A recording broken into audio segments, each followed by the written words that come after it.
Okay, so here we are ready to work our toe increase. I've knit one time around the entire sock of for both socks.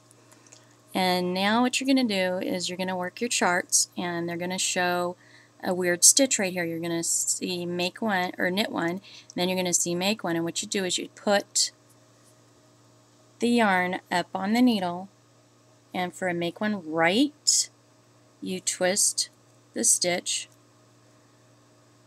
so that it sits right-handed. See that? How it's twisting there to the right? And then you're going to go across to the other side, and then you're going to make one left leaning on the left, right leaning on the right. That's how I remember which way to go, because it's the same way on that side. So if you're on the left side, you make one left. For the longest time that tripped me up, I don't know why. So you go until you have one stitch left. Oops. Pick up the horizontal bar, put it on the left-hand needle so that you can knit through the back and twist it to the left. Nice and simple.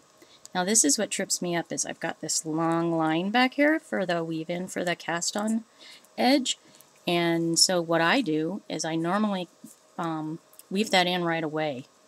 I don't leave that guy hanging too long. Not after the first row or so, then I'll tighten it up and I'll weave in my ends. Okay, so we're making a right hand turn. I pull that out, go through the front, knit it off, and there's your right on the right, knit to the other side. And by the way, I literally do have an entire drawer full of socks. I have another one that's becoming full of stockings, rapidly filling up. So I've had to start gifting my socks. Isn't that terrible? So many socks that I have to gift them all away. I don't think it's terrible. I think it's wonderful. Left on the left, left twist. The front of the yarn is pointing towards the left. Okay? Now, instead of putting you on hold, I'm going to go right into my heels, because I always have 50 million socks on the needle. Nothing new there. This is a crazy Zauber ball. And yes, if you noticed, that is Cerberus. My little Cerberus. I swiped him. Well, actually, I did make a shawl, so I guess I didn't swipe him. He's real. Secret right there is rice, not rice nice. Nice, not rice. There we go. What you can see here is that I've been knitting along the heel. I put this one, I just leave him alone, and I'm working one at a time, and I'm wrapping the stitch before the last, wrap, wrap, wrap, and then we're working, we're purling the outside and knitting the inside. So the next stitch looks like we're knitting. So we're going to knit across, and then I'll show you how I work my wrap and turn. It's a standard, industry standard wrap and turn. I've tried everything. I tried Japanese short rows.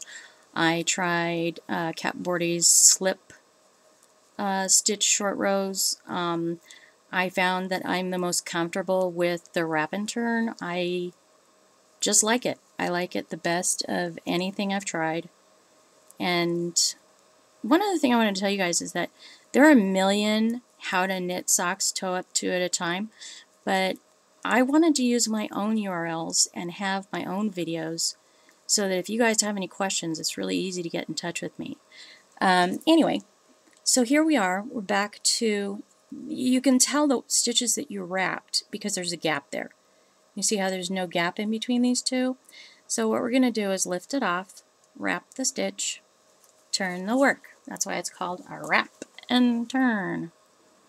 Okay? And then you're just going to purl back to the other side, and here you can see the wraps.